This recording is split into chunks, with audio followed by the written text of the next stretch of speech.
오늘은 악궁 형태에 대해서 리뷰해 보겠습니다.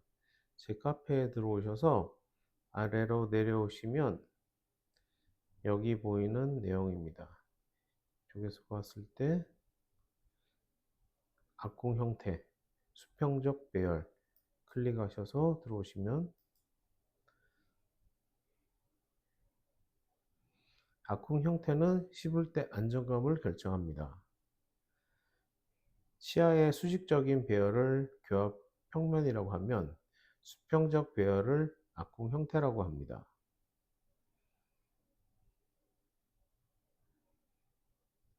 치아의 수평적 배열에 따라서 악궁 형태가 결정나며 어금니의 교합 관계가 결정되게 됩니다.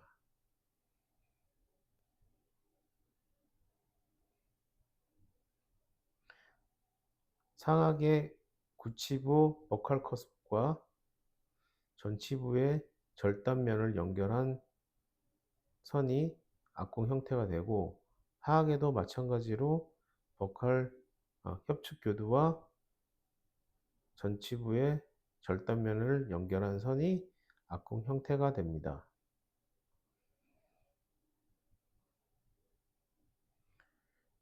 26번 치아처럼 치아가 위치가 변동이 되면 악궁 형태가 깨지게 되며 불규칙한 악궁 형태를 가지게 됩니다.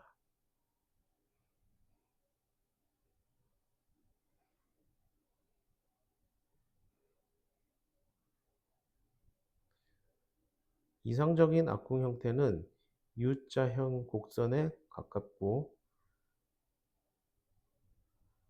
상악 악궁이 하악 악궁보다 약간 커야 되며 그 값은 적절한 오버젯을 형성하게 됩니다.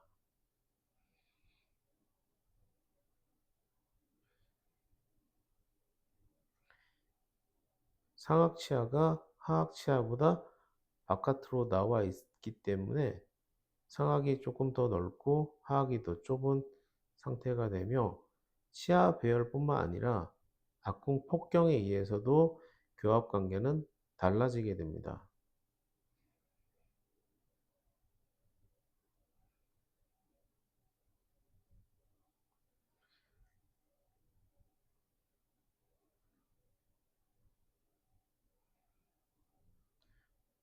어금니는 의 가운데 부분이 오목하고 양쪽으로 볼록하기 때문에 안정적인 교합이 되기 위해서는 위의 치아와 아래 치아가 안정적에 만나야 되며, 이렇게 교합될 경우 빈틈없이 교합이 잘 된다고 볼 수 있습니다. 정확한 교합이 되었을 때 수직적으로 위의 치아가 아래 치아를 덮는 양이 오버바이트이며, 수평적으로 상악 치아가 바깥으로 나와 있는 정도를 오버젯이라고 하며, 교합이 안정적일 경우 오버젯 오버바이트 값은 적절한 값을 가지게 됩니다.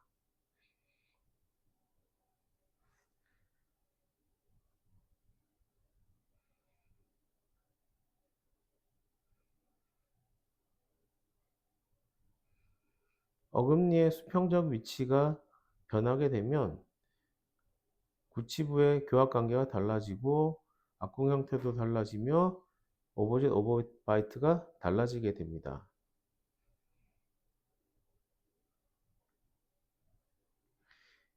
상악 구치부가 하악 구치부를 안정적으로 포개듯이 감싸게 되면서 규칙적인 악궁 형태를 가지고 적절한 오버젯 오버바이트를 가지면 안정적인 교합이 됩니다. 그럼으로써 교합의 안정감을 형성할 수 있습니다. 하지만 치아의 위치가 달라지고 악궁 형태가 불규칙해지거나 적절한 오버젯 오버바이트를 가지지 않으면 안정적인 교합이 될 수 없으며 안정감 또한 떨어지게 됩니다.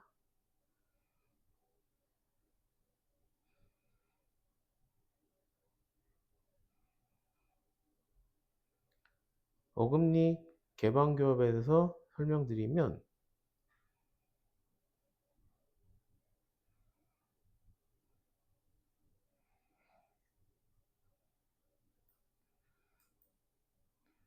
상하 치아와 하악 치아가 닿는 면이 상하의 가운데가 아닌 안쪽 경사면에 닿고, 하악인 경우 바깥쪽 협축교두의 경사면에 닿기 때문에 경사면과 경사면이 교합되기 때문에 미끄러지는 교합이 발생될 수 있으며, 그로 인하여 교합은 불완전해집니다.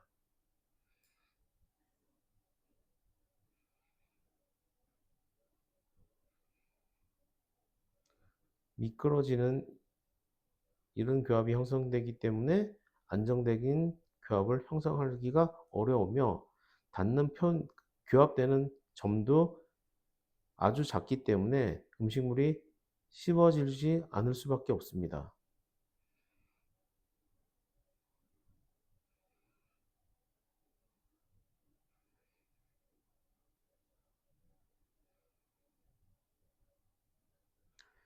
미끄러지는 듯한 느낌을 가질 수도 있고, 사람들마다 다른 느낌을 가지며 부딪히는 느낌, 교합이 높은 느낌을 가질 수도 있습니다.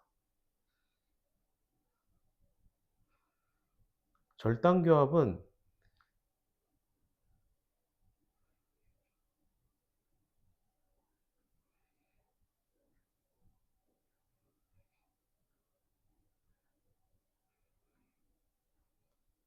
상하의 협축교두와 하악의 협축교두가 만나는 교합으로서 닿는 점 자체가 협축교두와 설축교두만 닿기 때문에 가운데 부분은 전혀 교합이 되지 않음으로써 음식물이 씹히지 않으며, 이 경우 같은 경우는 전치부는 반대교합이고 소고치교합은 절단교합이고 구치부는 안정적인 교합을 형성하고 있습니다. 소구치 부분이 절단교합이기 때문에 교합으로서 할 수 있는 역할이 없기 때문에 모든 씹는 힘은 어금니에 집중이 되고, 그로 인하여 46번의 치아 파절 및 치아 마모가 심각하게 이루어졌음을 알 수 있습니다. 그러므로 치아는 안정적인 교합을 모든 치아에 형성해 줌으로써 씹는 힘, 교합력이 분산될 수 있습니다. 그럼으로써 치아가 오래 사용할 수 있고 저작 효율도 높아지게 됩니다. 교합력이 집중될 경우 크랙 라인이 발생되고,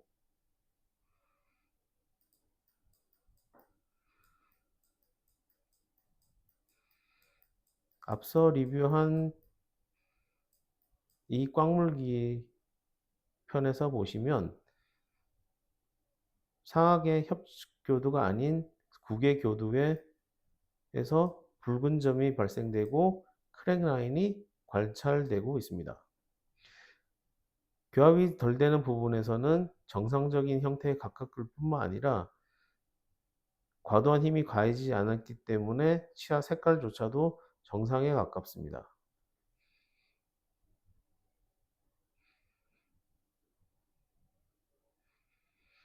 절단교합은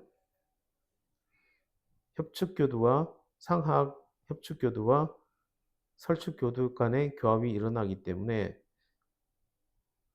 가운데 부분이 비어 교합이 안 되기 때문에 음식물이 씹히지 않으며 협축교도와 설축교도에서 심각한 마모가 일어나며 오랜 세월이 지났을 때 교도가 다 사라지고 평평한 교합면으로 형성되기 때문에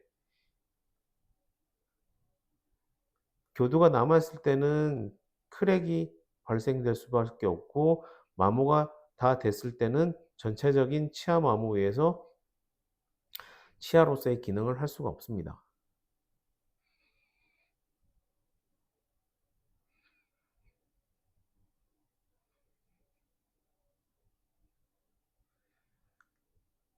과괴교합은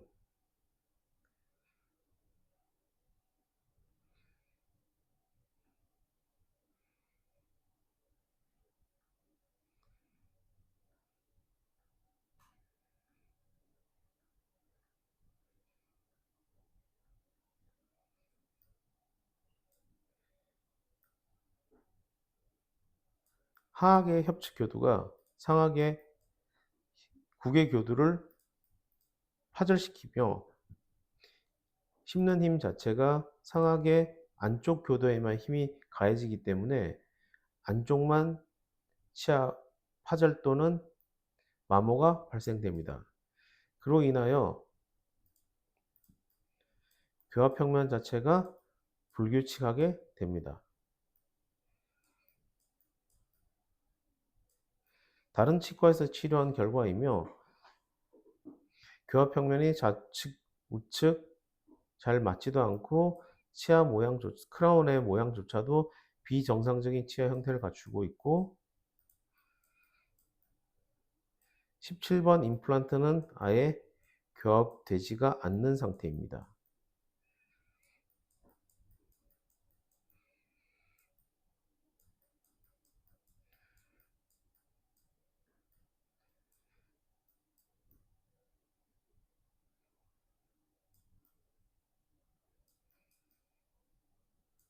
우측 보철모를 보시면, 좌측 보철모를 보시면 오버바이스과 오버젯이 거의 없음을 알 수 있습니다. 임플란트 위치가 잘못되어 있고 크라운의 제작도 잘못되어 있는 결과입니다. 보철 치료가 잘 하는 치과 거의 없습니다.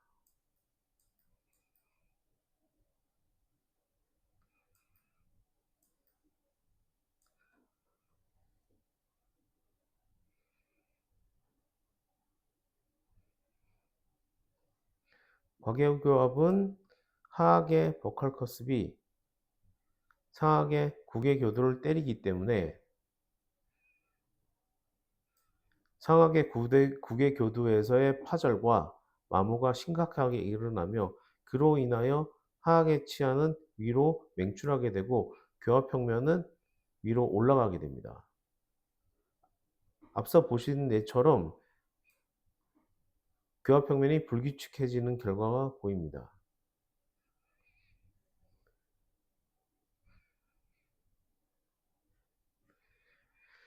많은 경우 버칼커스비 국외교두가 상악의 국외교두가 깨지면서 협축 교두에 힘을 가하기 때문에 TFO 외상선 교합이 잘 발생되며 국외 교두는 사라지고 협축 교두만 살아나기 때문에 락트 오클루전이 될 수밖에 없습니다. 락트 오클루전이란 좌우로 이를 가는 동적 교합이 거의 되지 않는 상태를 말씀드립니다. 다음은 반대 교합입니다. 반대 교합은 아래 치아가 바깥으로 나가 있고 상하의 치아가 안쪽으로 들어와 있는 앞니로 봤을 때 말씀드린 옥리 같은 스타일입니다.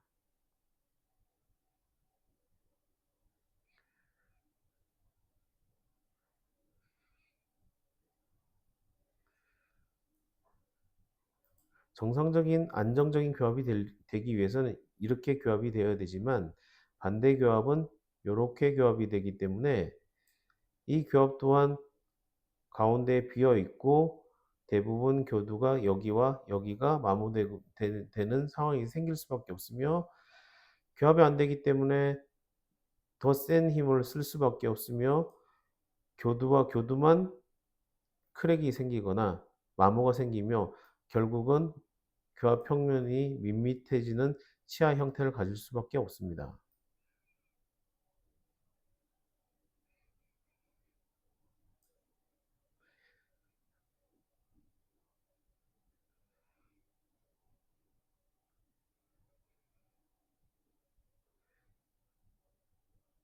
어금니 반대 교합일 경우 좌우로 가는 수평적인 동적 교합이 안 되고 수직적인 동적 교합밖에 되지 않기 때문에 음식물을 씹는 게 어렵습니다. 특히 김치나 나물 같은 섬유질을 씹는 것은 거의 되지 않으며 고기류는 씹을 수 있으나 야채류는 거의 씹어지지 않는 교합입니다.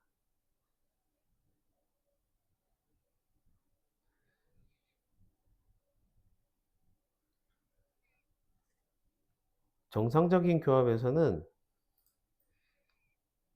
아래 치아가 이렇게 들어오면서 수직적인 힘과 수평적인 힘을 둘 다를 발휘할 수 있으나 반대 교합인 경우에는 이 움직일 수 있는 공간이 없기 때문에 수직적인 동적 교합밖에 되지 않음으로써 나물류가 씹히지 않는다는 뜻입니다.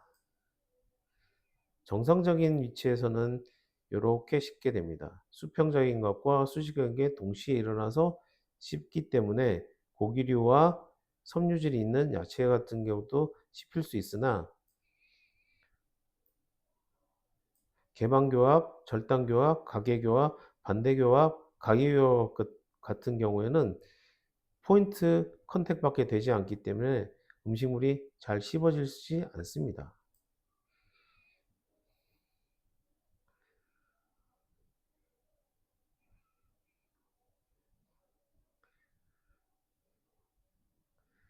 특히 반대교합의 경우 위턱이 좁은 경우가 많기 때문에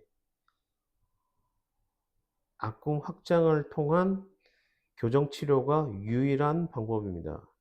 보철 치료 불가능합니다. 맞춰서 보철 치료는 할 수 있으나 그 결과는 장기적으로 좋지 않기 때문에 어금니 반대 교합이 있을 경우 악궁 확장을 통한 교정 치료가 바람직합니다. 가위 교합은 상하계 7번이 제2대구치가 버칼로 나가고 협착으로 나가고 하악 37번은 안쪽으로 들어와 있는 교합입니다. 그럼으로써 경사면과 경사면이 만나기 때문에 음식물이 씹어지지 않고 시간이 지날수록 27번은 아래로 바깥쪽으로 37번은 위쪽으로 안쪽으로 들어가는 힘이 생기기 때문에 가위 교합은 더 악화됩니다.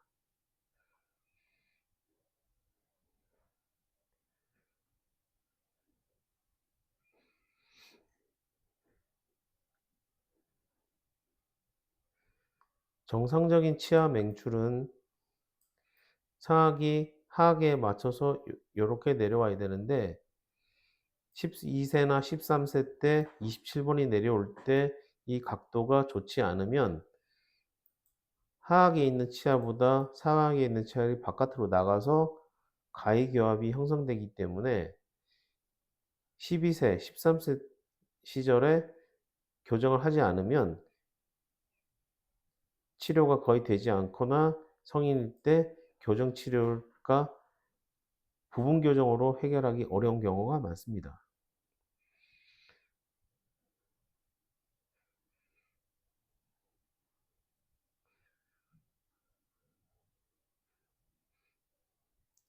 다음은 견치, 송곳니 위치에 관한 내용입니다. 견치는 중요한 치아이며 유도 가이던스를 하는 때 매우 중요합니다. 가이던스란 위의 치아와 아래 치아가 일정한 위치로 찾아가기 위한 길을 인도한다는 뜻으로 견치 유도와 전치 유도 두 가지가 있습니다.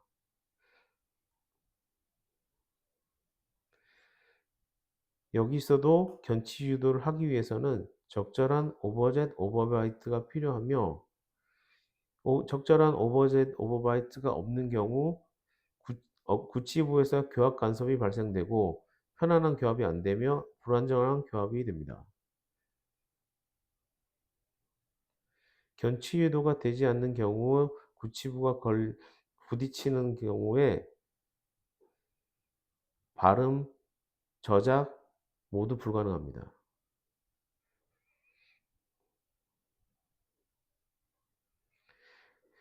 정적 교합에서 동적 교합으로 넘어가는 순간 견치 유도는 어금니를 닿지 않게 구치부 이개를 하게 되며 이 구치부 이해가 되지 않았을 경우에 발생되는 것이 교합 간섭, 조기 접촉이라고 할 수 있습니다.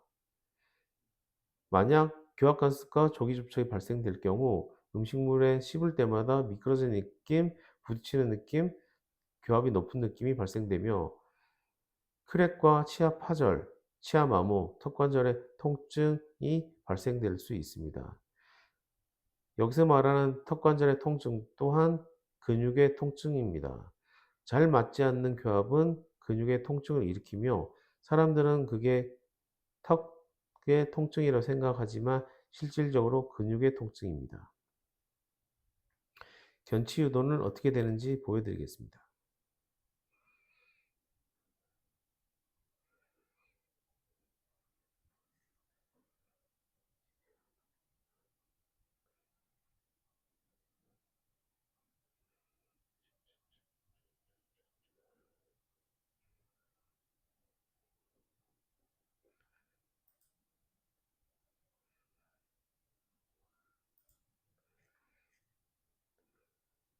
상악 견치와 하악 견치의 경사면이 만나서 견치와 견치가 미끄러짐으로써 어금니가 닿지 않도록 해주는 게 견치 유도이며 음식을 씹을 때는 돌아서 씹기 때문에 이 길을 위치를 찾아주는 것이 견치가 하는 역할입니다. 오른쪽, 왼쪽 모두 닿아서 똑같은 위치에 갈 수 있도록 해주는 것이 견치 유도입니다. 즉, 수평적인 아래턱의 위치를 결정해 주는 것이 견치 유도입니다.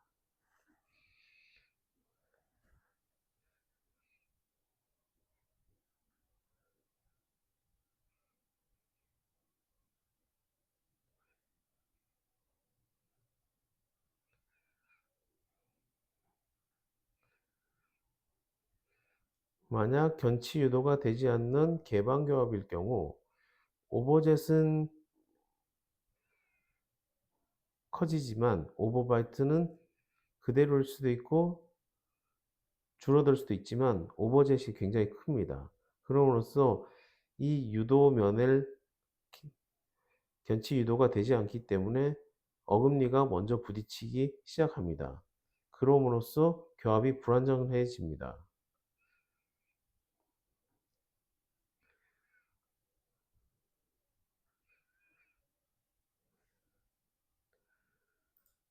원래 견치는 상하 견치와 하하 견치가 만나서 미끄러지면서 가야 되지만 지금 위에 치아랑 아래 치아랑 닿지를 않기 때문에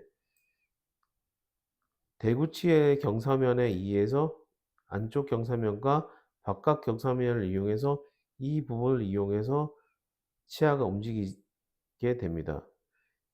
앞서 말씀드렸듯이 견치 유도가 되지 않으면 어금니가 부딪히기 시작하고 미끄러짐과 교합이 높은 느낌, 부딪히는 느낌이 생긴다는 게 이 경우입니다.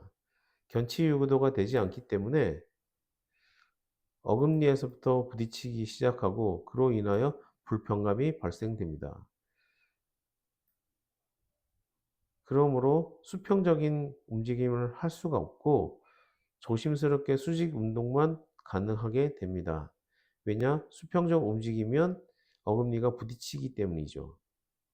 결국 수직적인 것밖에 할 수 없기 때문에 음식물이 잘 안 씹힐 수밖에 없습니다.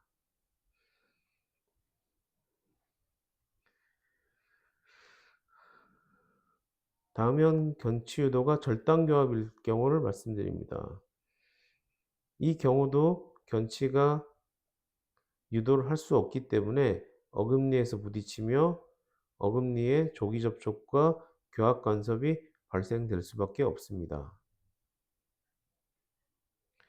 과계교합일 경우 동적 교합의 수평적인 동적 교합이 일어나지 않기 때문에 수직적인 동적 교합밖에 일어나지 않, 수직적인 동적 교합밖에 일어날 수 없는 상황입니다.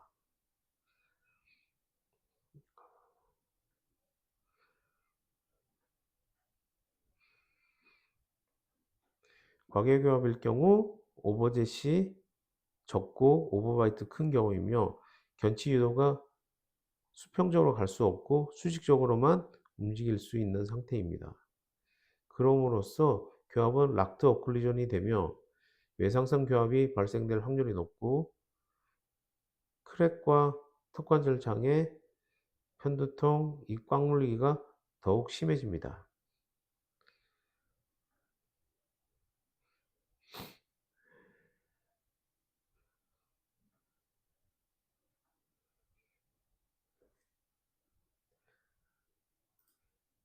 견치 유도의 각도가 평평하면 이렇게 움직여서 수평적인 동적 운동을 할 수 있으나 견치 유도의 각도가 심하기 때문에 수평적인 건 할 수 없고 거의 수직적인 것밖에 할 수가 없는 상태입니다. 그럼으로써 이를 꽉 무는 게 더 심해지고 이 닿는 힘에 의해서 상악은 TFO가 발생될 수밖에 없습니다.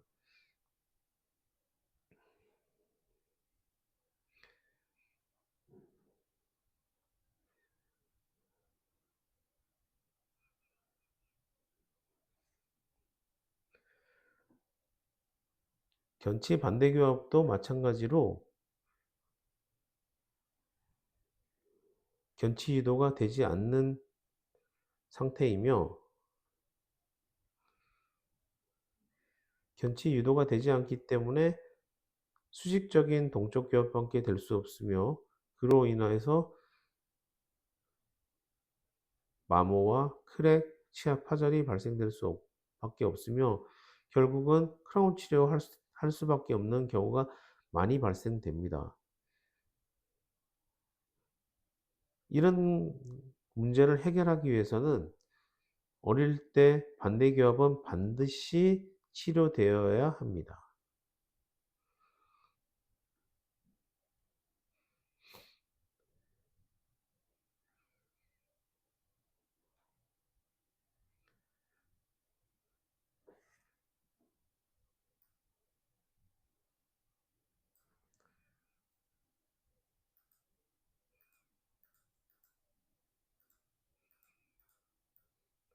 이 방향밖에 움직일 수가 없습니다. 왜냐하면 이쪽 경사면과 하악의 경사면만 부딪히기 때문에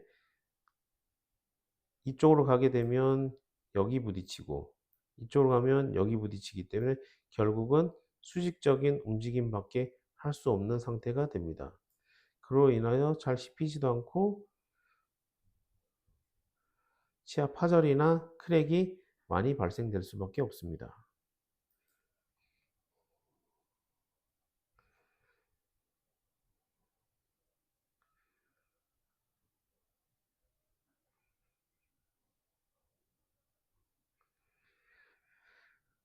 앞니치아, 중절치와 측절치는 전치 유도를 담당하고 있으며 아래턱의 전후방 위치를 결정하고 국수를 자르거나 음식을 자를 때 사용되며 주로 치차름, 시옷이나 치읓을 발음할 때 이용됩니다. 전치 유도 또한 적절한 오버젯, 오버바이스를 가지지 않으면 어금니의 교합 간섭과 조기 접촉이 발생될 수밖에 없습니다.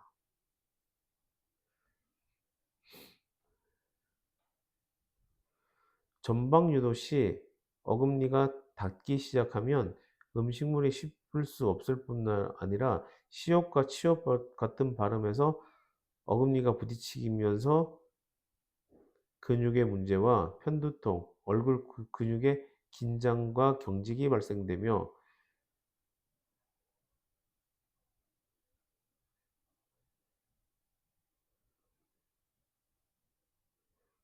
조기 접촉과 교합 감섭이 일어나지 않기 위해서 전치 유도를 형성해야 합니다.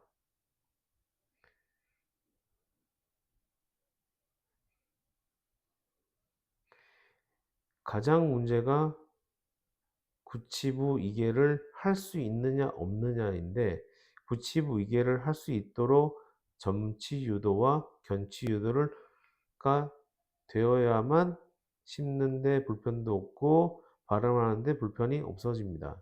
또한 똑같은 위치에서 씹을 수 있게 됩니다.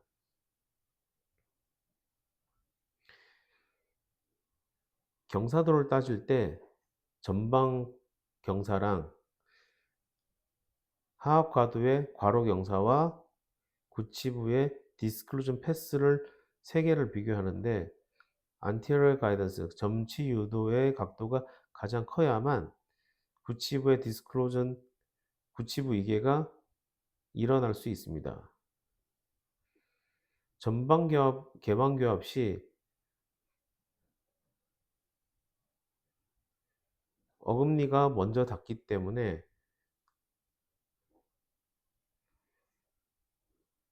또한 일정한 위치에서 음식을 씹을 수 없기 때문에 크라운 치료 시 굉장히 불리합니다. 가장 교합에 문제가 많이 생기는 교합이 전치부 개방교합입니다. 전치부 개방교합의 문제는 일정한 위치에서 음식물을 씹을 수 없기 때문에 만약 크라운 치료를 할 경우 기준점이 사라지기 때문에 크라운을 교합에 맞게 제작하는 게 매우 어렵습니다. 그로 인하여 교합 문제를 또한 턱의 문제, 근육의 문제를 많이 일으킵니다.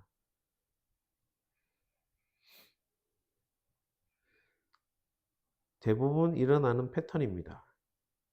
크라운 치료를 하고 교합 문제 생기면 교합 조절하고 크라운 재치료를 하고 근데 하면 할수록 턱의 문제보다는 근육의 문제가 더 악화되며 교합은 교합대로 매일 달라집니다. 좋다가 안 좋았다가 아침마다 교합을 확인하는 습관도 생기고 인터넷 검색하는 양이 늘어나고 일상생활이 안 되게 됩니다. 대학병원으로 갔다가 이 치과 저 치과 구강내과에서 스플린트 항우울제 이런 일을 반복하고 있는 것이 교합 문제를 가지고 있는 환자분들입니다. 저 또한 이런 환자를 많이 보고 있지만 크라운 치료로 해결 안 되는 경우가 대부분입니다. 1년 이상 이런 증상을 가지고 있으신 분들은 크라운 치료로 절대 치료가 되지 않는 것을 저는 이미 알고 있습니다. 가능하시면 교정 치료를 하셔야 되고 주로 대부분의 환자들이 이를 꽉 무는 습관이 있기 때문에 턱 보톡스는 필수적으로 하셔야 합니다.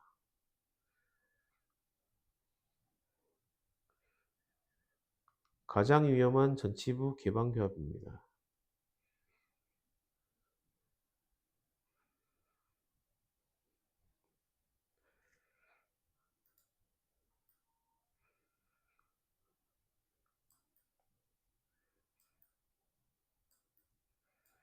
정면에서 보시면 치아 배열이 좋기 때문에 교정 치료가 필요 없다고 생각하실 분이 대다수일 겁니다. 하지만 이렇게 보시면 교합이 되지 않는 부분이 너무 많습니다. 이런 환자들의 특징은 이를 꽉 무는 것이 있으며 교합되는 치아가 몇 개 없기 때문에 그 치아에 힘이 가중되어 크라운 치료를 많이 한다는 게 공통점이며 결국 크라운 치료로 치료를 되지 않는다는 것을 깨닫게 되면 그 다음에 저희 치과를 찾아오시는 분이 많습니다. 현재 이분은 교정 치료 중이며 교정 치료 후 크라운 재치료를 계획하고 있는 분입니다.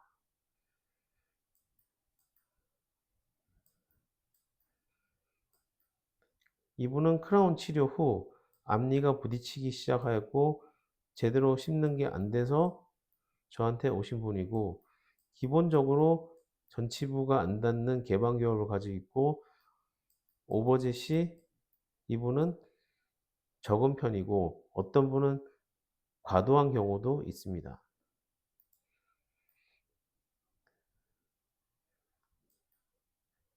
이분 또한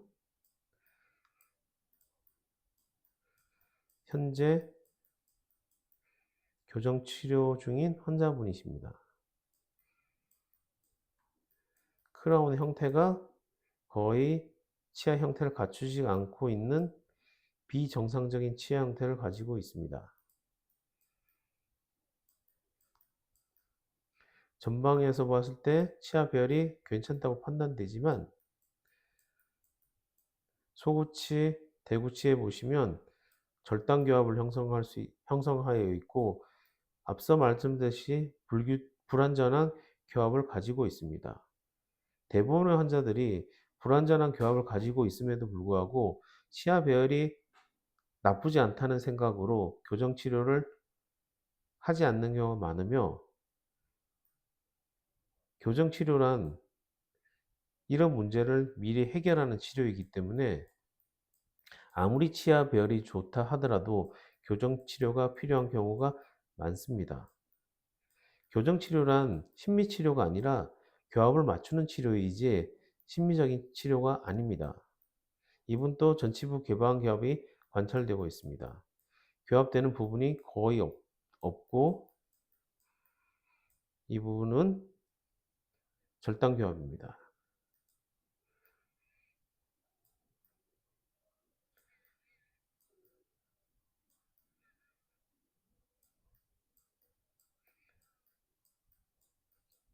현재 보이는 교합이 가위교합입니다.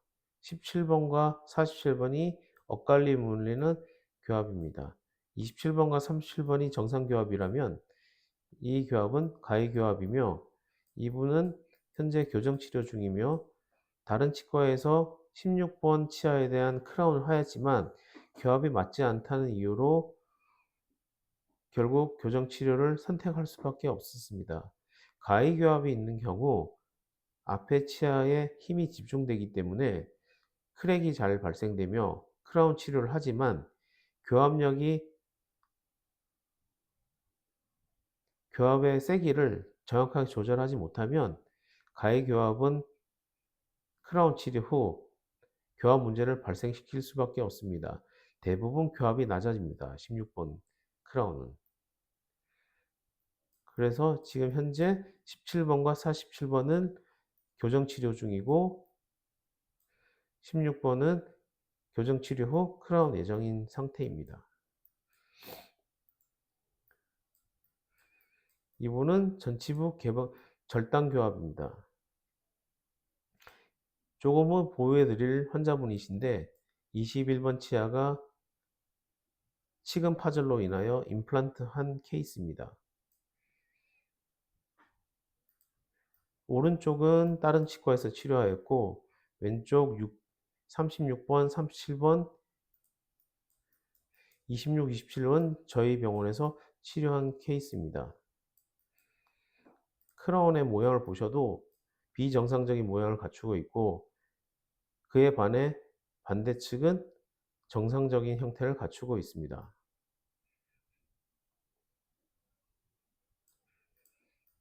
또한 오버젯 오버바이트가 거의 없는 걸 보이며 절단교합임을 알 수 있습니다. 하지만 저희 병원에서 치료한 분을 보시면 오버젯과 오버바이트 형성되어 있고 정확한 치아 형태를 갖추고 있고 치아 크기를 보셔도 46번과 36번의 치아를 보시면 36번 치아가 정상적인 치아 형태를 갖추고 있고 46번은 비정상적인 치아 형태를 갖추고 있습니다. 임플란트를 위치를 잘못 선정하면 치아 사이즈가 달라지고 정상적인 치아 형태를 형성할 수 없습니다. 그만큼 임플란트는 굉장히 어려운 치료이며 어떤 치과에서도 임플란트를 하지만 제대로 하는 치과는 거의 없습니다.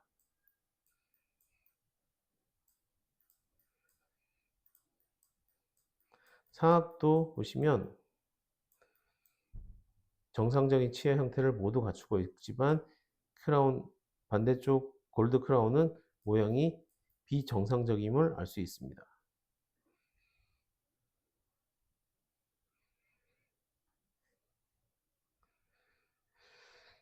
개방교합은 교정치료를 반드시 해야 될 케이스입니다. 전치부 절단교합은 치아 파절과 크랙, 마모 모든 게 발생되기 때문에 치아가 다름으로써 두께가 커지고 치수가 노출돼서 신경치료하고 또한 앞니 기능을 할 수가 없습니다. 앞니는 얇아야 되지만 절단교합인 경우 두꺼워지기 때문에 전치로서의 기능을 전혀 할 수가 없는 상태로 바뀌게 됩니다. 앞서 보여드린 절단교합 환자이며 21번이 치근 파절로 인하여 임플란트를 진행한 케이스입니다. 그처럼 절단교합은 앞니에 힘을 많이 받기 때문에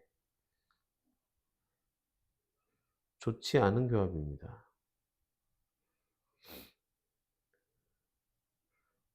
전치부 가계교합은 과도한 오버젯과 오버하이트를 가지김으로써 상악 전치부가 밖으로 튀어나가는 플레어링이 발생되며 그로 인하여 앞니 사이에 공간이 발생하게 됩니다.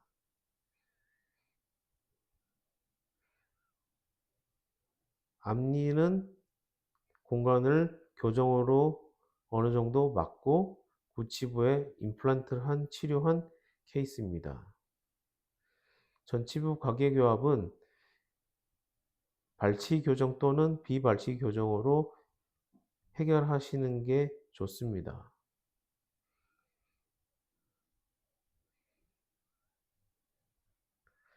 앞니 가계교합인 경우 하악 전치가 전혀 보이지 않는 경우가 많으며 이로 인하여 하악 전치가 상악 전치의 구개면을 마모시키는 심각한 마모를 일으킬 수 있으며 이로 인하여 교합평면은 불규칙하게 됩니다. 향후에 보철 치료가 필요할 경우 보철 치료가 매우 어렵습니다. 항상 상악에 있는 과계교합과 구치부 과계교합과 동반되기 때문에 상악의 구개교도가 심각하게 마모가 됩니다. 전치부 과계교합은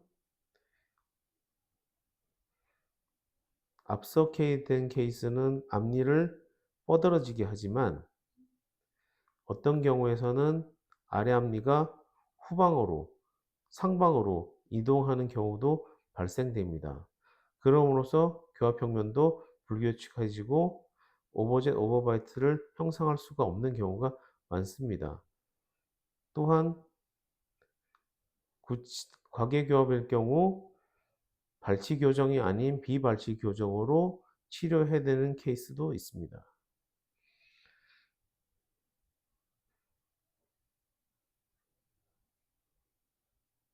이분은 리뷰를 했던 케이스로서 전체 치아를 전악 보철로 해결했던 케이스입니다. 상악 수직 고경 거상을 동반하여 전악 보철 치료를 진행한 케이스도 있습니다. 앞니 반대 교합은 반드시 소화 교정으로 해결해야 하며 시기를 놓치는 순간 인생 자체가 우울하게 되기 때문에 부모님들의 관심이 필요한 상황입니다. 앞니 반대 교합은 반드시 어릴 때 해결해야 하는 교합입니다.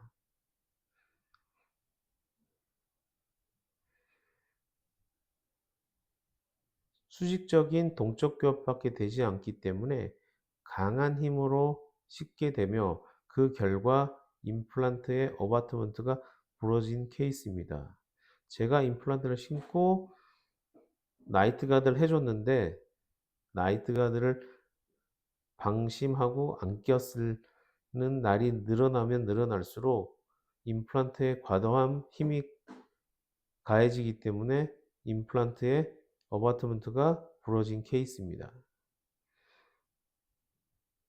8세 어린이인 경우 반드시 앞니의 반대 교합은 반드시 해결해 줘야 되는 교합입니다.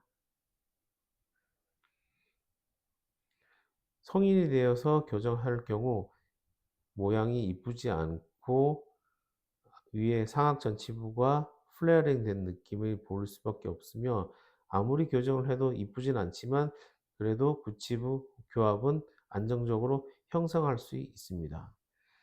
그러므로 소화 교정으로 해결하시는 게 최선입니다. 안정적인 교합이 되기 위해서는 규칙적인 교합 평면과 규칙적인 악궁 형태, 적절한 오버젯 오버바이트를 가져야 되며 반드시 정상적인 형태를 갖추고 있어야 합니다.